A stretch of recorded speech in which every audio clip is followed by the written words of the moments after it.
Hi, I'm Dr. Vinitha.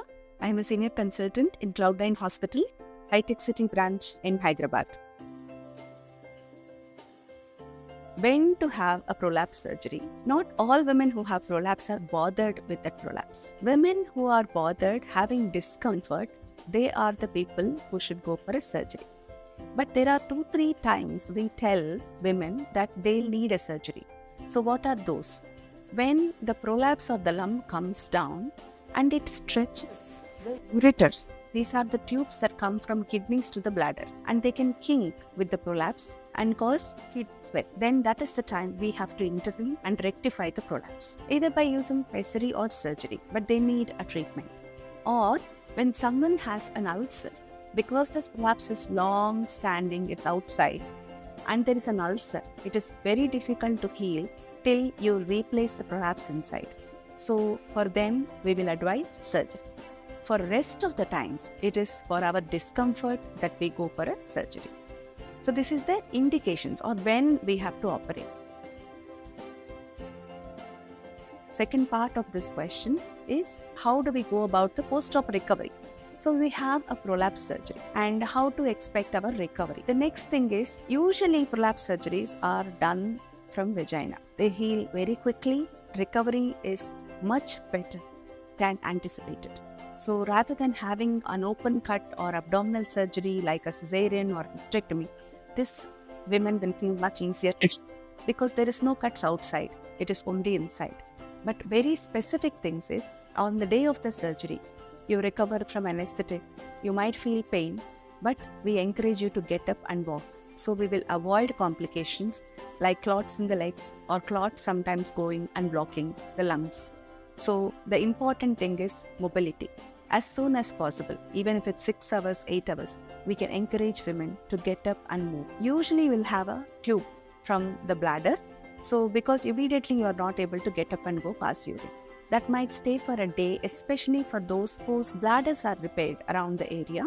They might stay a little longer. But otherwise, you can still hold the catheter bag like a handbag and walk. The next thing is you can eat and drink normally within 6 to 8 hours after surgery. First, we will give some fluids and see whether you are coping. You are not having nausea or vomiting after the effect of anesthetic. If you are tolerating fine, we can give you food. And if you have restrictions like diabetes or in hypertension, your food will be altered. Otherwise, you will go into a normal diet within a day. So normal food, normal walking within 1 day. You're off all the IV lines and tubes within 1-2 days. And in the hospital itself, we want you to go past urine and see whether that's happening fine. We want you to go past motion and see whether that's happening fine, and you are fit to be discharged. After going home, make sure that you are following your routines as expected, in the sense avoiding constipation and making sure you are drinking enough, because each time if you have pain, you are not getting up and going, then you will reduce water intake, which is not going to do good. So make sure you are drinking plenty and going to toilet as needed. And next thing is a recovery from your routines. Within a week, your pain will be much better, tolerable. You're off painkillers, you're off antibiotics.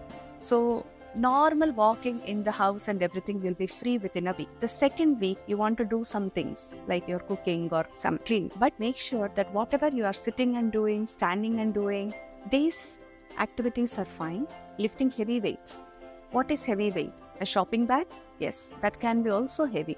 Anything that is more than 3 to 5 kilos is heavy. So even a shopping bag can be heavier for you. So watch out what you are lifting. Bending will also cause strain on the pelvic floor. So these 2 things are the ones that you have to avoid for at least 6 weeks after a pelvic floor surgery, because this is a very sensitive area and we are prone for recurrence.